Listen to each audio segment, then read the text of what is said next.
Kenapa harus dimandatorikan? Kenapa harus didaruratkan? Dan masalah penggunaan vaksin anak untuk sebuah penyakit yang tingkat kesembuhannya 99, sekian persen, kenapa anak harus diintimidasi dengan vaksin? Anak Indonesia bukan anak yang penyakitan. Anak Indonesia anak yang sehat. Dan tidak sedikit, Pak. Kami sekali lagi tidak anti vaksin. Kami anti pemaksaannya. Andai kata vaksin ini dilakukan secara sukarela, kami tidak seperti ini, Pak. Kami jadi curiga dengan isi vaksin, justru 5, 4, 3, 2, 1, go. Ya, botakin kepala lo. Baik, Assalamualaikum warahmatullahi wabarakatuh. Waalaikumsalam warahmatullahi wabarakatuh. Sangat menyenangkan di siang hari ini kami bersyukur bisa ketemu dengan Ibu dan Bapak sekalian. Pertama-tama kami mengucapkan selamat dari Ibu untuk Ibu-Ibu Indonesia sehat selalu dan senantiasa dalam lindungan Tuhan Yang Maha Kuasa. Juga kepada Bapak yang mendampingi dengan setia, terima kasih sudah hadir di Kementerian Kesehatan dalam rangka menyampaikan aspirasi ibu-ibu Indonesia. Kami sudah mendengar suara loudspeaker di luar dengan berbagai tuntutan, dan semalam kami terima juga beberapa tuntutan dari Aliansi Rakyat Menggugat, dan salah satunya adalah tentang vaksin untuk anak 6-11 tahun. Dan yang lain-lainnya sudah diselesaikan barangkali di kementerian lain ya. Iya. Terima kasih. Saya perkenalkan dulu, nama saya Busroni dari Biro Komunikasi dan Pelayanan Masyarakat di Kemenkes. Sebelah kiri saya Pak Iwan Sopian, Humas dari Direktorat Jenderal P2P. Sebelah kanan saya, silakan. Iya, saya Dr. Dian dari Direktorat Kesehatan. Dr. Dian, Dr. Devi dari P2P juga. Kami sementara ditugaskan untuk menerima sambil menunggu Dr. Iqbal dari P2P untuk mendengarkan aspirasi ibu sekalian serta bapak untuk kami terima, dan kami akan sampaikan kepada pimpinan kami yang saat ini sedang menjalankan tugas kenegaraan di tempat lain. Silahkan, mohon berkenan juru bicara dari ibu atau bapak sekalian. Ya, siap. Jadi begini, Pak, seiring berkembangnya informasi di masyarakat sekarang ini, informasi digital, kami pun rakyat sekarang ini sudah belajar juga tentang masalah pandemi ini. Dan dari awal kejadian saya, mungkin Bapak tahu tuh sama Dr. Louis, ya, kami sampai hari ini kami menunggu adanya diskusi debat terbuka antara dua pihak atau dua mazhab dokter yang pro tentang COVID dan vaksinasi dan yang anti vaksinasi. Ya, karena masing-masing punya data. Saya di sini berbicara, saya kira tadi saya ditemui oleh Pak Menterinya. Kalau saya ditemui oleh Pak Menterinya atau jubirnya, saya meminta Kementerian Kesehatan memberikan apa yang sudah kami minta lewat lapor.go.id tentang keterbukaan informasi publik. Dan itu kami juga sudah melayangkan surat ke Ombudsman. Ombudsman juga akhirnya merekomendasi. Artinya, di sini ada beberapa hal yang kami perlu pertanyakan masalah pandemi. Yang pertama, masalah PCR, keakuratan PCR. Yang kedua, masalah efikasi vaksin. Yang ketiga, masalah kontrak vaksin pemerintah Indonesia dengan produsen vaksin. Dan penggunaan EUA, Emergency Use Authorization. Kenapa harus dimandatorikan? Kenapa harus didaruratkan?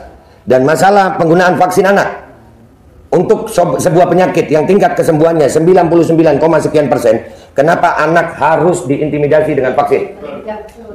Anak Indonesia bukan anak yang penyakitan. Anak Indonesia anak yang sehat. Dan tidak sedikit, Pak. Kami sekali lagi tidak anti vaksin. Kami anti pemaksaannya. Andai kata vaksin ini dilakukan secara sukarela, kami tidak seperti ini, Pak. Kami jadi curiga dengan isi vaksin justru karena adanya kebijakan-kebijakan yang merubah negara demokrasi Pancasila ini, yang mana demokrasi Pancasila ini berbeda Tuhan, kita harus toleransi, Pak. Tapi dengan adanya vaksinasi, rakyat Indonesia sekarang ini, perbedaan vaksinasi sudah ada diskriminasi dan intimidasi. Kami sudah sering, Pak, melihat kesian rakyat didatangi ke rumah-rumah dengan pakaian seragam tentara. Itu belum sakit, udah sakit duluan, takut. Iya, kayak datengin maling. Ini masalah vaksinasi mentinya. Iya, Kementerian Kesehatan loh ini. Kenapa, apa hubungannya dengan TNI? Dan saya juga mau tanya, Pak. Ini termasuk saya kepingin Kemenkes siapkan waktu. Kami mau diskusi debat terbuka dengan Kemenkes dengan data dan fakta, bukan hanya seperti ini. Siapkan waktunya, disiarkan untuk seluruh rakyat Indonesia. Kami akan datang dengan tim terbaik kami. Kami akan bongkar semua data kami, dan silakan Kemenkes bantah.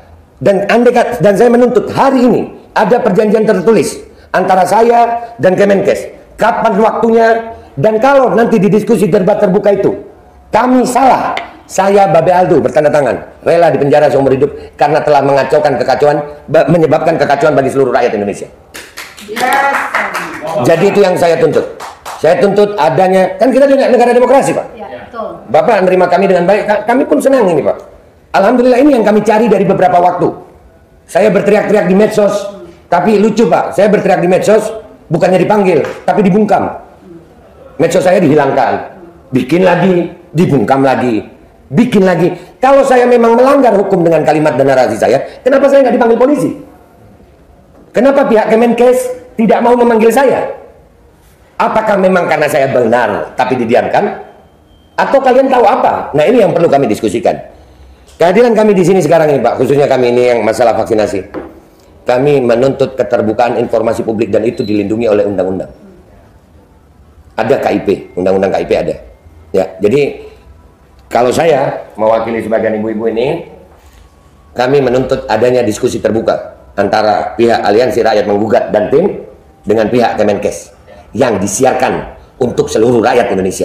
Kita akan bawa tim terbaik kita melawan tim terbaik Kemenkes untuk berdiskusi, bukan untuk debat biasa aja, Pak. Karena ini menyangkut hajat hidup 270 rakyat Indonesia, 270 juta rakyat Indonesia.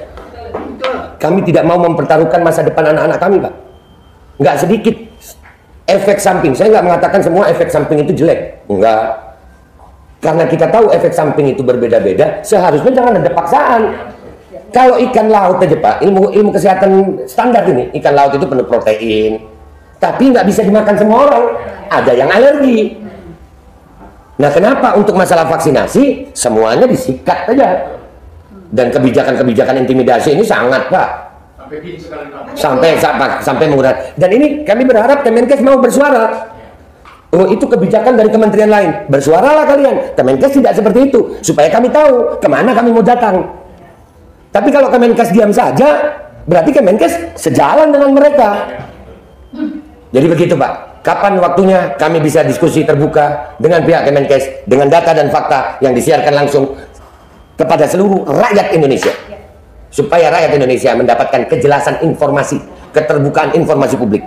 Banyak, Pak, pertanyaan saya ini. Cuman saya yakin nggak bisa diselesaikan sekarang. Masalah PCR, masalah efikasi vaksin, masalah kontrak vaksin. Kenapa vaksin harus dijaga dengan kendaraan tempur? Bahkan kalau ngirim vaksin ke Bandung itu jalan tol di steril, Pak. Pakai barakuda dan di steril itu jalan tol. Ya, dan kenapa kalau memang tidak ada pemaksaan kok sampai ada intimidasi menggunakan aparat dengan seragam lengkap? Iya, listrik rumah diputus. Ini sudah terjadi di masyarakat, dan kami juga menemukan banyak orang-orang yang akhirnya, Pak, dapat efek samping negatif.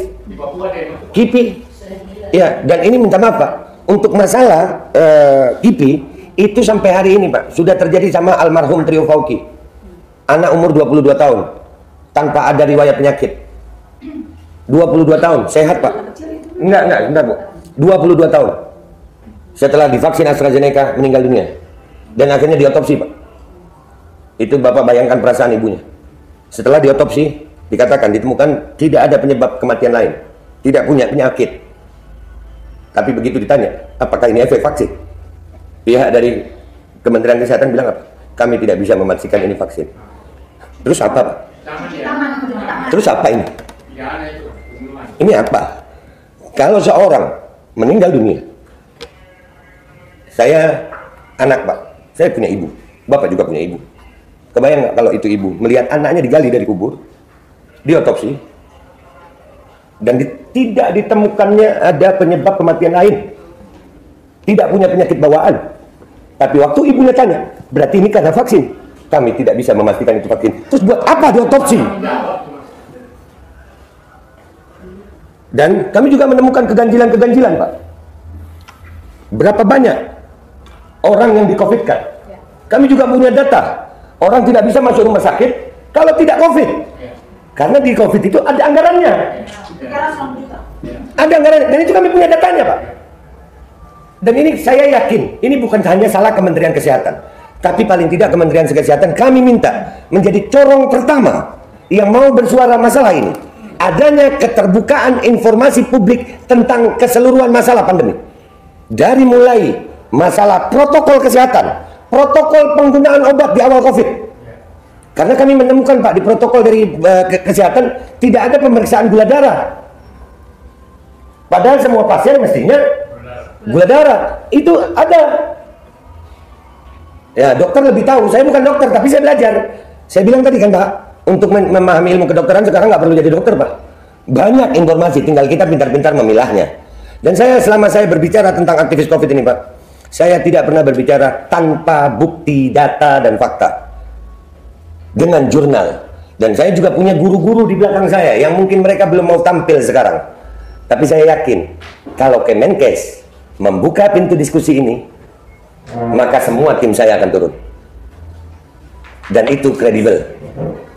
Mungkin kalau seorang Babe Aldo cuma lulusan SMA, tapi di belakang gue, minta maaf Pak, di belakang saya ada profesor-profesor juga, orang-orang yang ahli dalam bidangnya. Dan kami meminta dari pihak Kemenkes untuk terjadi diskusi terbuka itu untuk keterbukaan informasi seluruh masalah COVID, mulai dari awal sampai akhir hari ini. Dan kalau itu tidak dipenuhi, maka kami menengarai bahwasanya memang terjadi rencana busuk di balik pandemi. Karena kami tidak menuntut macam-macam. Kami menuntut untuk terjadinya diskusi. Saya tidak menuduh Kemenkes salah. Bahkan saya juga siap kalau saya salah. Di perjanjian itu, kalau saya salah, penjara saya seumur hidup. Karena saya sebagai warga negara Indonesia yang baik, dengan selama ini perjuangan saya, berarti saya salah. Dan saya telah mengacaukan program pemerintah. Dan untuk itu, saya rela dihukum seumur hidup. Sebagai bentuk cinta saya kepada negara kesatuan Republik Indonesia. Tapi kalau saya benar, tolong rubah semua kebijakannya. Kita perlu pejabat-pejabat yang punya integritas terhadap bangsa. Kita nggak mau nurut-nurut aja Pak sama asing. Kita punya ahli-ahli di Indonesia yang besar kok Pak. Jadi itu aja Pak dari saya. Saya berharap aspirasi kami ini bisa diterima. Amin. Dan kami menunggu. Kami mau ada surat tertulis gitu ya.